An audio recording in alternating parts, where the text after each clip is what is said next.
प्रणाम साथियों, मैं कल्पना पांडे शिक्षा मित्र आपका हार्दिक अभिनंदन करती हूँ। आज आपके समक्ष एक नया वीडियो प्रस्तुत करती हूँ जो पूर्णतः यथार्थ है, हृदयस्पर्शी, मार्मिक है और जो हर एक स्त्री महसूस करती है।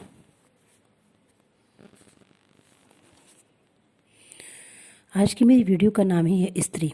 स्त्री शब्द अपने आप में बहुत ही तार्किक है।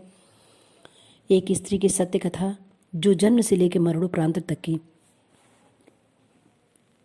जब वह जन्म लेती है वहीं से उसके संघर्ष की कहानी शुरू हो जाती है और जैसे जैसे वह धीरे धीरे बड़ी होने लगती है, घर परिवार समाज, बेटी हो, ये ना करो, यहाँ ना जाओ, ऐसे ना रहो, ऐसे ना रहो, सुनते हुए भी अपने कर्तव्य को बखूबी निर्वहन करती है। माता पिता, घर के सभी परिवार की सेवा करते हुए अपनी पढ़ाई को भी पूरी ईमानदारी के साथ करती और अच्छे अंक लाती है। कुछ दिन बाद उसकी शादी हो जाती है माता पिता परिवार की पसंद से। यहाँ बेटी जो संस्कारी और अच्छी है, मैं उसी की बात करती हूँ, क्योंकि 100% स्त्री सही है, अच्छी मैं नहीं कह सकती हूँ। अपना पूरा परिवार छोड़ करके एक अनजान व्यक्ति के साथ जिंदगी व्यतीत करने की कस्में खाती है और इसी कस्मों को निभाते निभाते, जिम्मेदारियों का निर्वहन करते करते अपनी पूरी ज़िंदगी बिता देती है। वहाँ एक पत्नी का फ़र्ज, कहीं बहू का फ़र्ज, कहीं कुछ सालों बाद माँ का फ़र्ज, फिर सास का फ़र्ज निभाते निभाते बूढ़ी हो जाती है और एक दिन मर जाती है, जिसमें दो रिश्ते बहुत ही महत्वपूर्ण है उसके लिए, एक पत्नी का और दूसरा माँ का। इसके पीछे तो भागते भागते अपना वजूद ही खो देती है। अक्सर स्त्री पति के पीछे भागते भागते अपना अस्तित्व, अपना सब कुछ भूल जाती है। वहीं पता चला यदि उसके त्याग परिश्रम को परिवार में समझते हैं तो वह स्त्री भाग्यशाली है, अन्यथा पूरी ज़िंदगी दर्द और तकलीफ़ों से भरा हुआ होता है। एक स्त्री, एक पत्नी सुबह 4 बजे से लेकर के रात के 10 बजे तक काम करती है, बिना किसी सुख और स्वार्थ के, परिवार के हर सदस्य की पसंद नापसंद का ध्यान देती हुए। लेकिन बहुत कम ऐसे परिवार हैं जहां उसके लिए एक खास जगह होती है।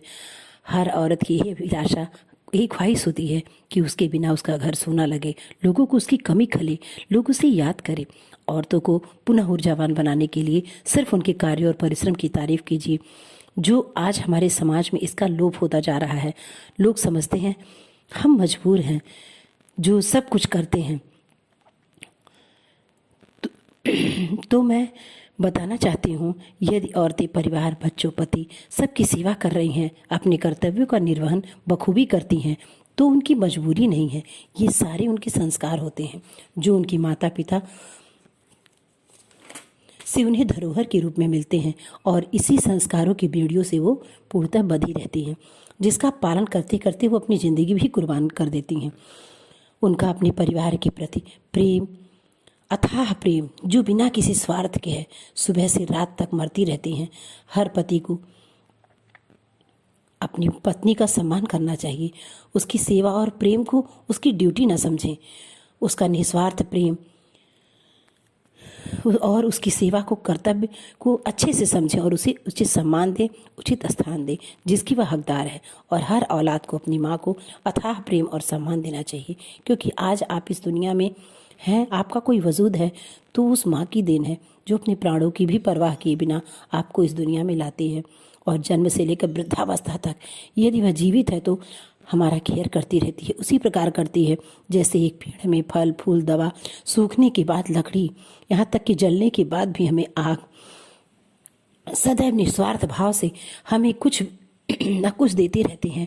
उसी प्रकार माँ होती है, खुद को कष्ट और तकलीफ दे करके भी अपनी औलाद को अच्छी से अच्छी परवरिश करती है।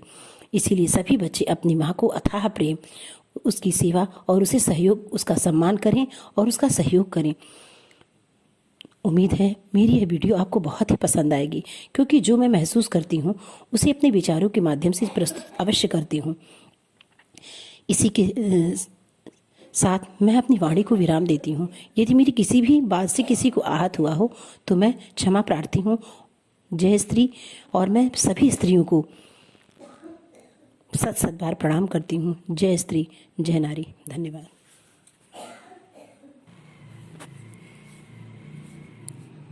प्रणाम साथियों, मैं कल्पना पांडे शिक्षा मित्र आपका हार्दिक अभिनंदन।